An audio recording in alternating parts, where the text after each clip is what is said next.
Maiteipa ñando tiguasuningo hembi purukuéra rupi oikuaame'ẽ ñandéve hetaiterei tape ikatu hag̃uáicha ñañemoaranduve jahávo ñanderogaite guive ñase'ỹre ñaimehágui térãkatu ñane rembiaporendáguive jajatypeka hag̃ua jaikuaave hag̃ua jahávo opaichagua kuapýta ha'evéva mba'e jaikuaaséva rehe.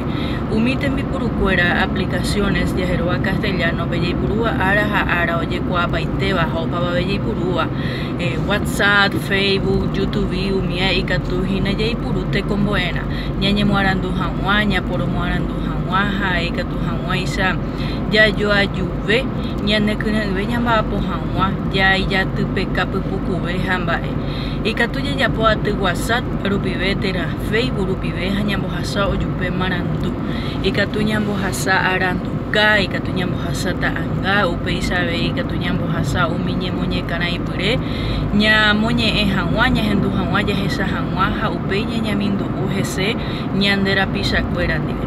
Umi ñane rembiapore ñamoñekarãiva imágenes audiovisuales jajapóva ñanembo'e haópe ñane remimombo'étera ñande irũnguéra ndive ikatu jahupi avei YouTube upe rire jahecha hag̃ua ha ñañomongeta hese mba'eichaitépa osẽra'e tembiapo térã jahechauka hag̃ua ambue ñande rapichápe.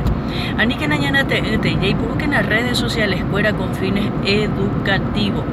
La tecnología de la información y la comunicación nos proporciona una cantidad de herramientas que podemos utilizar con fines educativos.